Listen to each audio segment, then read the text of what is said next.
Hello and welcome back to Jackknives Reviews. I'm of course your host, Jackknives. And for the final time of 2025, it's A24 time.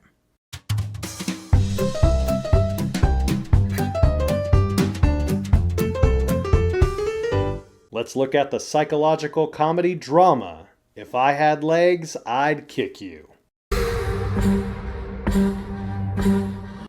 Linda lives her life in a stream of chaos, from her absent husband, her daughter having a mysterious illness that she's trying to help with, and her constant frustration of her uncaring therapist. She does everything she can to find some semblance of calm as things just keep piling up more and more. This movie was written and directed by Mary Bronstein. She's not a super well-known filmmaker. I think her most to-date role that was sort of big was Yeast, and even that was so underground, like very few people actually saw it. I heard word of mouth it was good, but again, I've never seen it. So I was kind of going into this somewhat blind. With dark comedies, well, I mean, it's a balance. You have to balance the darkness and the comedy. You have to have a good balance of both. And this movie seems to weigh a little more on the drama than the comedy, but it's more of the ridiculousness of things going around it that makes it funny. If there was ever a movie that I felt could depict overwhelmed anxiety, the way this film is shot is that. The way the movie is filmed with Rose Byrne's character Linda, a lot at times very centered on her face, taking up the majority of the screen and making it feel more uncomfortable, like a person getting too close to your face. That's obviously what we're supposed to be feeling. We're supposed to feel somewhat uncomfortable, but just in the sense of like wanting breathing room, because that's what the character wants. The character wants the ability to breathe and digest, but things keep piling and piling and piling.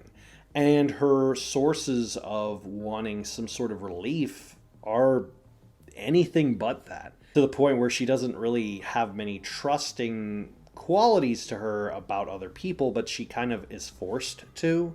There are a lot of very well performed roles in this movie, some better than others, but one that particularly stands out in my mind was A$AP Rocky, of all people. Just genuine guy.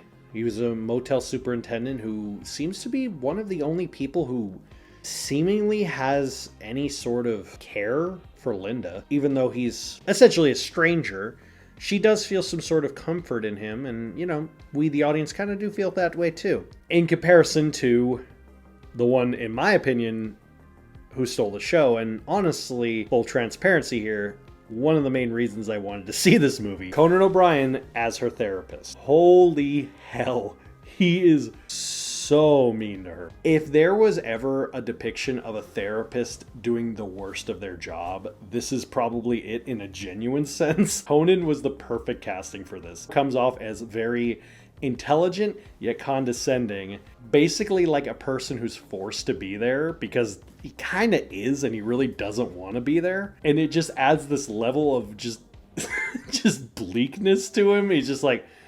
I got stuff to do. Can we move this along? Like, I'm like, you're the therapist. She's paying you to tell you this stuff and you don't even care. And to be fair, a lot of people who go through therapy and have bad therapists do have kind of similar experiences with this. And I feel like it may be triggering to some people. Even in the credits, he's not given a name.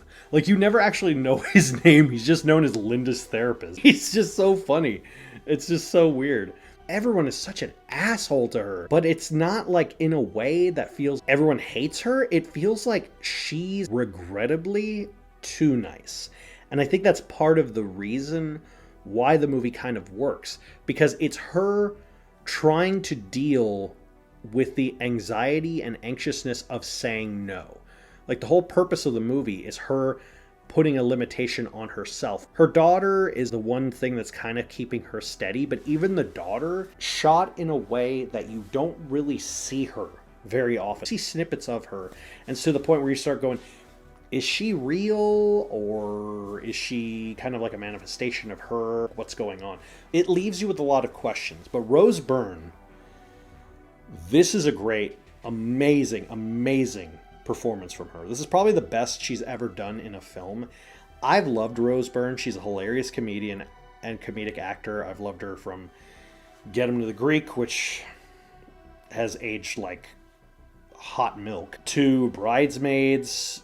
She's been in Neighbors. She's been in a lot of different comedies, but she's never really had an opportunity to thrive as a dramatic actor that much. And this is a perfect avenue to transition from the comedy to the drama, because it's got both.